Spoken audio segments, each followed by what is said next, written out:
This is from Thomas, and he says, "What right do you have to kill a breathing living plant? Before you answer, give me your scientific proof on how they do not feel pain when you rip their poor fragile life roots from the ground, sucking the life out of them, and then butchering them with a knife in the kitchen. Shame on this vegan. Hashtag you don't have to, stay woke, people." What I really like about this particular comment is that Thomas says, before you answer, give me your scientific proof.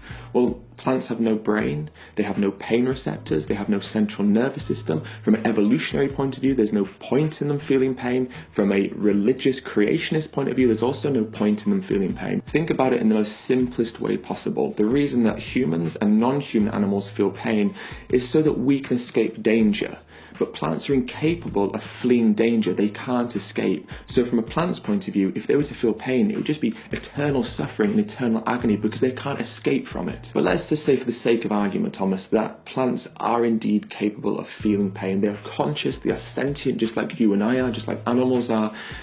It takes up to 16 kilograms of plants to make 1 kilogram of animal protein, which means that vastly more plants are used and therefore killed and murdered in the production of animal products than they are in vegan products. So even if you genuinely believe that plants can feel pain and have just as much right to live as animals do, you should still be vegan, because by being vegan, you inflict less suffering onto the plant kingdom as well as the animal kingdom. So the next comment comes from Callum, who says, "Would you have a go at a spider eating a fly?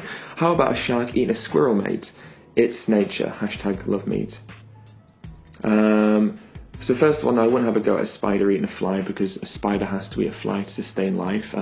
Obligate carnivores like lions and tigers, they are allowed to kill animals because they have to live. They also lack moral agency, which is something that as humans we have, which means that we can make actions based on a notion of a right and wrong. Animals in the wild, like lions and tigers, and indeed spiders, do not have moral agency, which means they can't make those actions based on a notion of right and wrong. And most importantly, they can't be held accountable for the actions that they make when they make them out of necessity. So no, I would not have a go at a spider eating a fly. And just because a spider eats a fly doesn't provide any moral justification for you to pay other people to butcher and kill animals just so that you can go to the supermarket and buy their flesh, which is wrapped in plastic. And then the next bit of the comment, where Callum goes on to say, "How about a shark eating a squirrel? It's nature." Where in nature have you ever seen a shark eating a squirrel? How can anyone honestly think that a shark eats a squirrel? A squirrel? So this next one was actually a message I received in my personal inbox, and it's from a guy called Merv. And as you can see, he felt that it would be a necessary thing to send me pictures of dead animal flesh, almost as if that's something that vegans don't have to see every day of their life. And the message says, "Don't ram your views down people's throats, fucking soap dodging hippie." Right, so again, this is something that we get told a lot as vegans, and it's kind of ridiculous when you think about it. The reality is, if you eat animals or even animal secretions, you are literally forcing knives across the throats of animals. Making animals die and be exploited on your behalf is the epitome of forcing your views, the views that you think an animal is here to serve you.